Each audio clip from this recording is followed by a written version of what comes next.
আমার এআই করা নুড ছবি তৃণমূল ছাত্র পরিষদেরই কিছু এরকম দাদারা তাদের জুনিয়রদের দেখাতো। তোমরা কি করেছো? তোমরাও বেশ ভালো এই মজা লুটেছো, এনজয় করেছো। শিল ফাটালেই শিলমোহর পাবে, চিন্তা নেই মমতা ব্যানার্জির কাছ থেকে। তাহলে ওর কি উচিত ছিল সঙ্গে সঙ্গে মিডিয়াকে এগুলো জানানোর, অ্যাটলিস্ট পাবলিক করা? সেটা করেনি কেন 1 বছর আগে? দেখো, কিছু মনে করো না, এক হাতে তালি বাজে, পরিষ্কার বল। এখন আমি নাম কামানোর জন্য যাই দেখেছি এরকম হয়েছে, আমি একটু লাইম লাইটে আসবো বলে এরকম করা, এটা আমি কাউকে ব্যক্তিগতভাবে আক্রমণ করছি না, কিন্তু এটা এক হাতে তালি। তুমি তাহলে তখন তুমি কেন বলনি? তুমি এখন বলছো কেন? তোমার তো সেই মুমেন্টে বলাটা উচিত ছিল, ঠিক না? বা তোমার তখন যখন অভয়ের কেস হলো তখনও তুমি বলতে পারতে যে দেখো এরকম এখানে এখনো ইউনিয়ন গুলোতে সব বলছে কীর্তি। আর এই মনোজিৎ মিশ্র এরা তো, আমি মানছি এরা দোষ করেছে, দেখো এটা আমি মেনে নিচ্ছি, এরা দোষ করেছে, কিন্তু তাহলে তোমারও কি উচিত ছিল? তোমার তখন সঙ্গে সঙ্গে এই জিনিসগুলো বলা উচিত ছিল, কিন্তু তোমরা তো সেগুলো বলনি। তোমরা কি করেছো? তোমরাও বেশ ভালো এই মজা লুটেছো, এনজয় করেছো। এখন বেরোচ্ছে বলে তখন তোমরা এখন বসে বসে চেঁচামেচি করছো, ঠিক আছে, কিন্তু সেটা 1 বছর আগের ঘটনা। তখন তো সে তো পাওয়ারে ছিল, সে বলেনি কেন? তার উচিত ছিল মিডিয়াকে ডেকে, ঠিক আছে, পুলিশে কমপ্লেন করেনি কেন? তার হাতে তাদের প্রশাসন ছিল, এগুলো সবাইকে জানাতে পারত। কারণ অতীন ঘোষের মেয়ে, ফিরহাদ হাকিমের মেয়েরা, তারা কিন্তু বলছে যে রাজন্য তাদের সেই সময় কেন বলেনি। এক্স্যাক্টলি, ঘটনাটা তো দেখো, আমি দল নির্বিশেষ আমি একটা কথা বলবো। দেখো, ফিরহাদ হাকিমের মেয়ে কি বলেছে না বলেছে সেটা আমি বলবো না, আমি যেটা ন্যায্য সেটা আমি বলছি। দেখো, আমি মানছি তৃণমূল খারাপ, তাই বলে ও এখন কেন বলছে? ওটা তো 1 বছর আগে তো বলতে পারতো যে এই জিনিসটা হয়েছে ওর সাথে। আমার দরকার নেই, আমার হাতে মিডিয়া আছে, আমি মিডিয়াকে ডেকে, ও যদি যখন দিচ্ছে ওপরওয়ালা আমার কাজ করছে না, আমি মিডিয়াকে জানিয়ে দেবো, পাবলিক করে দিতে পারতাম। এখনো তো সে পুলিশে কমপ্লেন করে, তার মানে বুঝতে পারছো না তাহলে কিছু? কিন্তু উনি বলছেন যে রাজন্য হালদার, উনি বলছেন মমতা বন্দ্যোপাধ্যায়ের উপর ওনার আস্থা আছে। দিদিকে বলা এইসব ন্যাকামি গল্প না, শোনো একটা কথা বলছি, মমতা বন্দ্যোপাধ্যায়ের মতো আস্থা আছে তাহলে যা মমতা বন্দ্যোপাধ্যায়ের আঁচলের তলায় গিয়ে শুয়ে পড়ো, রাখো দিকে। আর তোমরা এইসব ফালতু কোশ্চেন আমাকে করতে আসবে না। আমি একটা অসুস্থ মা, কিছু মনে করো না তোমরা, এগুলো না ওদের বাড়িতে যাও না তোমরা, এইসব জিনিসগুলো কোশ্চেন গুলো। আমি একটা অসুস্থ মানুষ, আমাকে বেড রেস্টে বলেছে, তা তোমরা ওদের বাড়িতে গিয়ে করছো না কেন? যাও, তোমাদের ওখানে গিয়ে তো করতে পারতে। এই কোশ্চেন গুলো তো তোমরা ওখানে আমাকে না করে ডাইরেক্ট ওনাকে তো করতে পারতে। তাহলে তো আমার মনে হয় রাজন্য হালদার বলছেন যে মমতা বন্দ্যোপাধ্যায় জানেন না, যদি জানতেন তাহলে এগুলোর ব্যবস্থা নিতেন অবশ্যই। তা মমতা বন্দ্যোপাধ্যায়ের অনেক কীর্তি দেখেছি, আর বলে লাভ নেই। তখন অভয়ের কেসে দেখলে না, মমতা বন্দ্যোপাধ্যায় সব জানে। তারপরে সন্দীপ ঘোষকে প্রাইজ পোস্টিং দিল, চেষ্টা করলো। মমতা বন্দ্যোপাধ্যায় হচ্ছে চিরকাল হচ্ছে খারাপের দিকটা উনি নিয়েছেন। পার্কস্ট্রিট কেসে দেখলে না, আজকে তোমার নুসরাতের বর করলো, নুসরাতকে কি করলো উনি এর বানিয়ে দিল। তুমি আর মমতা ব্যানার্জির গল্প আমার কাছে শোনাতে এসো না, কিছু মনে করো না। নুসরাতের বর রেপ করলো, নুসরাতকে উনি প্রাইজ পোস্টিং দিয়ে কি করলো, ওকে এমপি বানালো।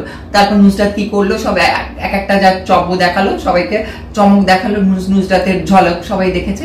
এইসব মমতা বন্দ্যোপাধ্যায়ের গল্প করো না, চিন্তা নেই। এখন এই রাজ্যে উনি কন্যাশ্রী রূপশ্রী দিচ্ছে, খুব শিগগিরই উনি ছেলেদের জন্য ভালো একটা পুরস্কার নিয়ে আসতে চলেছে। নেতাজি ইন্ডোরে সব ছেলেরা রেডি থাকো, তার ধর্ষক শ্রী দেখবে শিল ফাটালেই শিলমোহর পাবে, চিন্তা নেই মমতা ব্যানার্জির কাছ থেকে।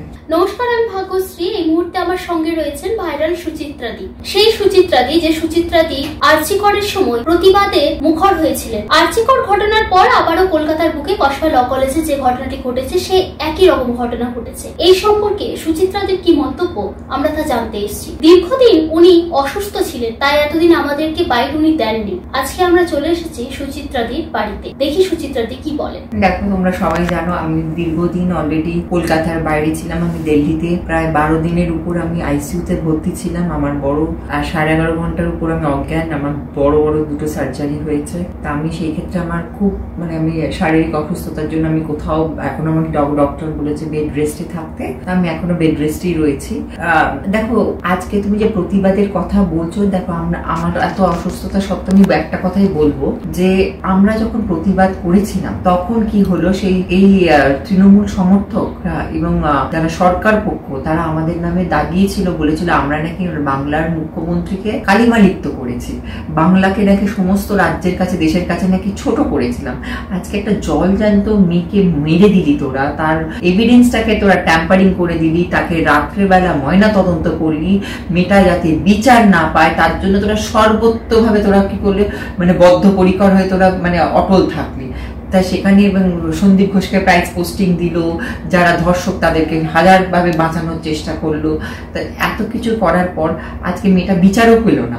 তা সেখানে কি করলো, ওরা বললো এরা না রাম আর বামেদের আদর্শে দীক্ষিত। আমাদেরকে দাগিয়ে দেওয়া হলো, বললো কি যে এরা রাম বামেদের আদর্শে দীক্ষিত, এবং আমাদেরকে যেখানেই পারে গালাগাল করতে শুরু করে। সে করুক, গালাগাল করলে আর তাতে কিছু যায় আসে না। আমার একটি পোস্টে দেখেছি যে আপনাকে নাকি বলা হয়েছে যে আপনি মীনাক্ষী এবং সজল ঘোষ ওনাদের কাছে কাছ থেকে টাকা খেয়েছেন? দেখো, আমি যদি টাকা খেয়ে থাকি সজল ঘোষ আর মীনাক্ষীর কাছ থেকে আমাকে আমার নামে যে অ্যালিগেশনটা দিচ্ছে যে আমি যদি টাকা খেয়ে থাকি, তাহলে নিশ্চয়ই ওদের কাছে সাবস্টেনশিয়াল প্রুফ আছে। ব্যাংক ট্রানজেকশন হয়েছে 30 লাখ টাকা, নিশ্চয়ই 15 লাখ টাকা মীনাক্ষী, 15 লাখ টাকা সজল ঘোষ যদি দিয়ে থাকে, ওদের কাছে সব মানে ব্যাংকের ট্রানজেকশন নিশ্চয়ই কিছু আছে।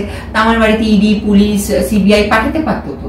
মুখ্যমন্ত্রী তো পাঠিয়ে দেখে আমার তো সব ওপেন রয়েছে, আমি তো ঘরে বসে রয়েছি, তা আমার ঘরে পাঠিয়ে ওরা তো চেক করে দেখে যেতে পারতো, তাই না? কারণ আমার ঘরে যদি কারণ যারা নিজেরা চোর তারা লোককে তো চোর বলবেই। অ্যাকচুয়ালি ব্যাপারটা হচ্ছে যারা নিজেদের ঘরে কোটি কোটি টাকা চুরি করেছে, কিভাবে চুরি করেছে, চুরি করে সব জায়গায় তার স্ক্যাম আমরা সবাই দেখতে পেয়েছি। আজকে এই তোমার এসএসসি স্ক্যাম, এই নিয়োগের স্ক্যাম, প্রত্যেকটা তোমার খাদ্য থেকে ওই জ্যোতিপ্রিয় মল্লিকের রেশন দুর্নীতি, প্রত্যেকটা জায়গায় যাদের দুর্নীতি, যারা চুরি করেছে, আর ওই চুরি করে এখন চুরির পয়সাগুলোকে তো সব রেখে দিয়েছে, তো সেই চুরির পয়সাগুলোকে তো খরচা করতে হবে। তো সে কিভাবে খরচা করবে? লোকে প্যাঁড়া আর গজা কিনে, এখন হচ্ছে পুরীতে জগন্নাথ মন্দির বানিয়েছে, করে প্যাঁড়া গজা লোককে খাওয়াচ্ছে। তা প্যাঁড়া গজা খাইয়ে, আর এই ভদ্রমহিলা কিন্তু ভীষণ ট্যালেন্টেড, একটা জিনিস আনচাই মানতেই হবে, মানে আমাদের মুখ্যমন্ত্রীর মতো ট্যালেন্টেড মহিলা এই গোটা পৃথিবীতে খুব কম আছে। এত বড় একটা দেখো, পার্ক স্ট্রিট ভুলিয়ে দিল, সন্দেশখালি ভুলিয়ে দিল, হাঁসখালি ভুলিয়ে দিল, আর এই ওভার কেসটাও ধামাচাপা দিয়ে দিল, আর এই প্যাঁড়া গজা খাইয়ে এসএসসি তোমার হচ্ছে সবই কসবা লপালে যেগুলো সবই চিন্তা নেই, প্যাঁড়া গজা খাওয়াবে, সব ভুলে যাবে মানুষ, আর 1000 টাকা করে ধরে দেবে, দেখবে বাংলার মানুষ সব ভুলে যাবে।